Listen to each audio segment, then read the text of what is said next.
नमस्कार मुलांनो, मी कवयित्री प्रभा सोनवणे, पुणे. मी आत्ता जरी पुण्यात राहत असले तरी माझा जन्म पालघर जिल्ह्यातलाच आहे. वाडा हे माझं आजोळ आणि माझा जन्म तिथेच झाला. मुलांनो, तुम्हाला कविता आवडते ना? मलाही लहानपणापासून कविता खूप आवडायची. इयत्ता दुसरीत असताना असलेली ग. पाटलांची "देवा तुझे किती सुंदर आकाश, सुंदर प्रकाश सूर्य देतो", ही कविता मला अतिशय आवडायची. आणि लहानपणापासून कविता ऐकायला आवडत होती, पण कविता मी करायला लागले इयत्ता 8वीत असल्यापासून. तर कविता कशी करायला लागले मी? आमच्या शाळेचं एक नियतकालिक निघायचं दरवर्षी हस्तलिखित.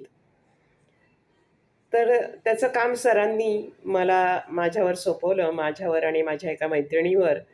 कारण आमची हस्ताक्षरं सुंदर होती. त्यामुळे ते लिहिण्याचं काम त्यांनी आम्हाला दिलं.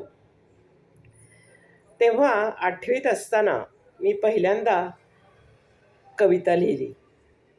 तर ती शाळेवरची कविता होती. हिंदी कविता होती ती, माँ पाठशाला म्हणून. आणि मग मी शाळेत असल्यापासूनच कविता करते. तुम्हालाही आवडत असतील कविता. कोणती कविता आवडते तुम्हाला जास्त? तुमच्या पाठ्यपुस्तकात असलेली कवयित्री पद्मिनी बिनीवाले यांचे रंग जादूचे पेटीमधले, रंग जादूचे पेटीमधले इंद्रधनुचे असती, रंग जादूचे पेटीमधले इंद्रधनुचे असती, ही जी कविता आहे ती आवडते ना तुम्हाला? तर मुलांनो, तुम्ही सुद्धा कविता करू शकता. कविता तुम्हाला येतील. तुम्ही पाठ्यपुस्तकातल्या कविता नीट पाठ करा, नीट वाचा आणि मग तुम्हालाही असं वाटेल. म्हणजे सगळ्यांनाच नाही, पण ज्यांच्यात कवित्व आहे, प्रतिभा आहे, अशा तुमच्यातल्या काही विद्यार्थ्यांना नक्कीच कविता करावीशी वाटेल. आणि त्याच्यासाठी वाचन महत्त्वाचं आहे. तुम्ही गोष्टीची पुस्तकं वाचा, कवितांची पुस्तकं वाचा आणि मग तुम्हाला कविता समजायला लागेल आणि तुम्हाला रचावीशी वाटेल कविता. असं एक म्हटलं जातं की कवी हे जन्मालाच यावे लागतात. म्हणजे तुमच्यात हे त्या आतूनच असतं एक कवित्व.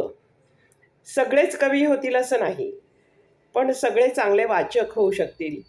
कविता आवडणं ही सुद्धा एक चांगली गोष्ट आहे मुलांनो. आणि माझ्या काही बालकविता आहेत, ते मी तुम्हाला आत्ता ऐकवते. एक पहिली मी तुम्हाला गणपतीची एक प्रार्थना आहे ती सांगते. गणपती हा बुद्धीचा देव आहे. तर आपण सर्वजण बुद्धीची गणपतीची प्रार्थना नेहमीच करायला हवी. तर अशीच मी एक लिहिलेली गणपतीची प्रार्थना. विनायका हे श्री गणेशा दया कर देवा, विनायका हे श्री गणेशा दया कर देवा, आलो आम्ही तव चरणाशी आशीर्वाद द्यावा. मंगलमय हे रूप मनोहर, माता गिरिजा पिता शंकर, मंगलमय हे रूप मनोहर, माता गिरिजा पिता शंकर. तुझ्या दर्शने विघ्ने टळतील, तुझ्या दर्शने विघ्ने टळतील, नामस्मरणे संकटे पळतील.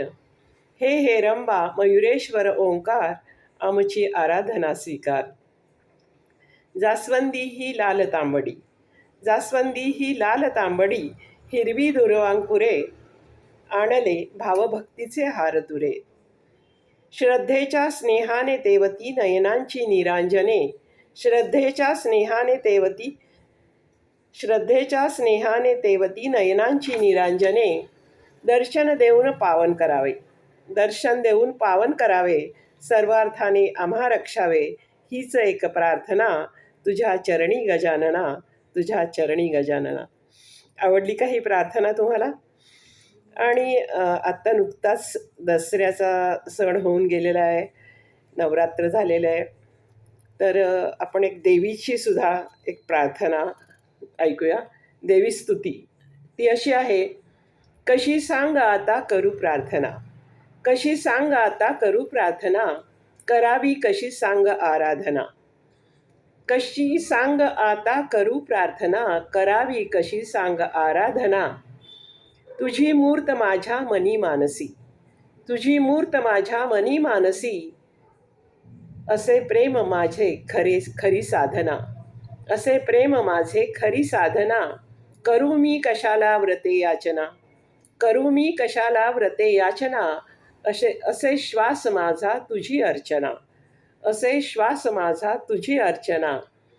भवानी तुला काय मागू पुन्हा, भवानी तुला काय मागू पुन्हा, तुला माहिती नेमक्या भावना, तुला माहिती नेमक्या भावना.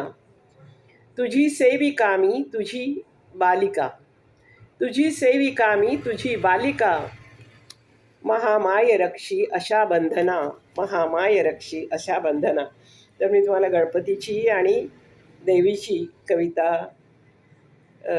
सोपी कविता तुम्हाला ऐकवली.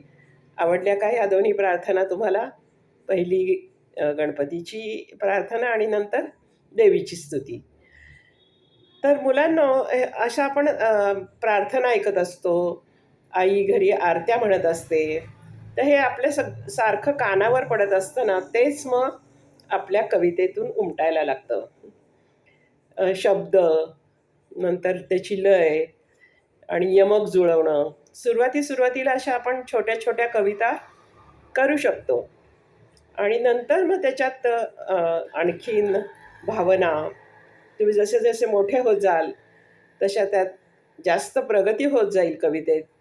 तुम्ही प्रयत्न करा, तुमच्या पाठ्यपुस्तकातल्या कविता वाचा, इतर कवींच्या कविता वाचा, तुम्हाला आपोआप कविता सुचायला लागेल. तर मी तुम्हाला आणखीन एक